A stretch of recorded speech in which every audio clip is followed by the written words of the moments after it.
Hello everybody, GL1 here, and I am really excited to show you the new Optimus Prime Armor He-Man. It is just so fantastic. This is a little bit deeper dive than what I did in the short. So take a look here. You can see Optimus Prime next to He-Man here. You can see the color scheme is similar. And here is the matrix of leadership on this Optimus Prime. So you can see that right inside here, inside the chest. And actually, I think that comes, yep, it comes out. And now he's not a leader. And then you can see on the He-Man sword, the Eternia sword, that's been optimized, right? You can see right there. All right. And then that fits right into the armor in the back. You've got the He-Man muscles and the wristbands. See that, very robotic looking. And the Energon axe, really cool Energon axe. They improved the hand grip on this hand here. It really holds on to things really well, which is great because and this is the only one. Every other Masters of the Universe figure ever doesn't hold on to anything. All the 5.5-inch scale holds on to anything well. Now this hand, not so much. It's still going to pop out and everything. You can rotate this Energon shield around, so that helps. But go ahead and take a look at that. All right. And of course, he's got his buddy here.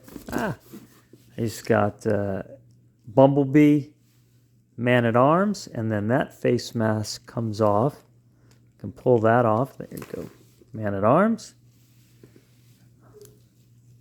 And this, actually, the armor here, or his weapons, they do different things. So you can pull that out, and it can be just kind of his mace, and then you have the sword separately, or he has his shield, and then you can, I just didn't know where to put the gun. I mean, you can kind of stick it in his boot, but he's going to, like that, but he's going to drop it. So you can put the sword in here, and then you can have the sword just like, how Bumblebee has a shield with a sword on it, so you can go like that, and then you can put the gun here. Like I said there, you might lose the gun, but then take a look at this shield, face shield. It's cool because it's got two different plastics. You have like a clear plastic part, and then that covers, goes all the way up, covers his eyes. So if you want Bumblebee to, want him to look really a lot like a robot, and you can actually see the eyes underneath it, so that's pretty cool.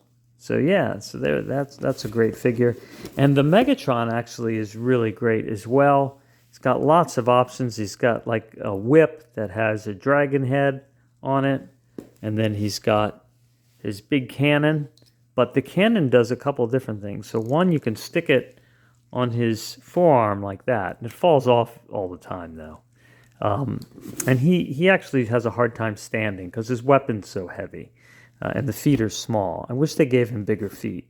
And then he has this here, his scepter spear, so he can hold on to that. Now this he doesn't have, again, like I said, it's just the same old hands, so he's going to drop things easily.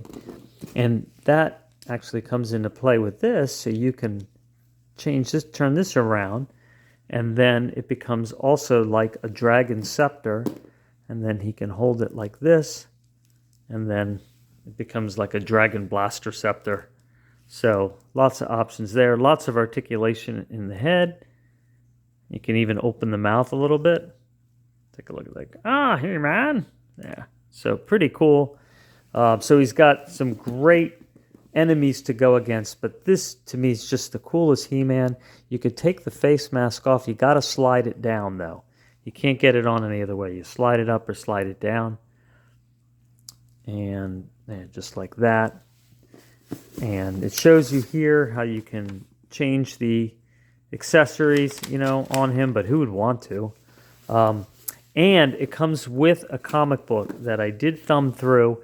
Quite a cool storyline. So Starscream is going to be Scareglow, and they're going to battle Optimus Prime with it's actually He-Man with the Optimus Prime armor is going to battle the Megatron with the Skeletor. What's actually Skeletor? The Megatron armor, right? So they're going to battle, and it's going to be quite a battle, actually. These comic books are really, really great. Excellent art and more mature storylines.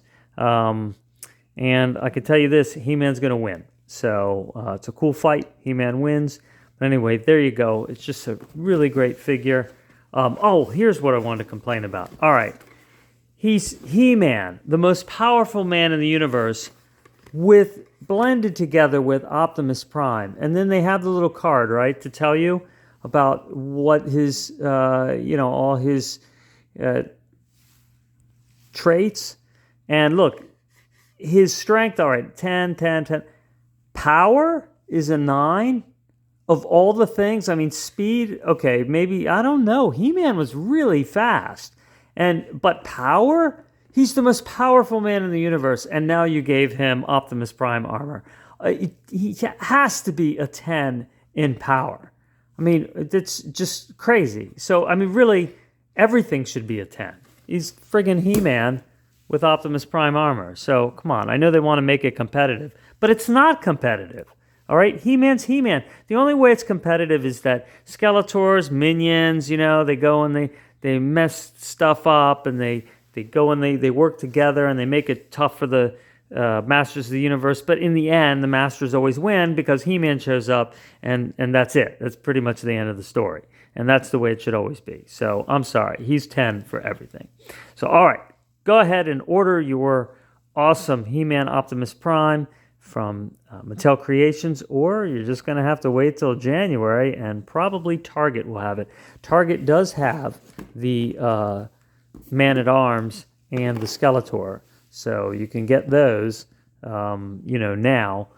Nobody else is buying them. I don't think anyone cares, but I care, and this is definitely one of my favorite action figures ever.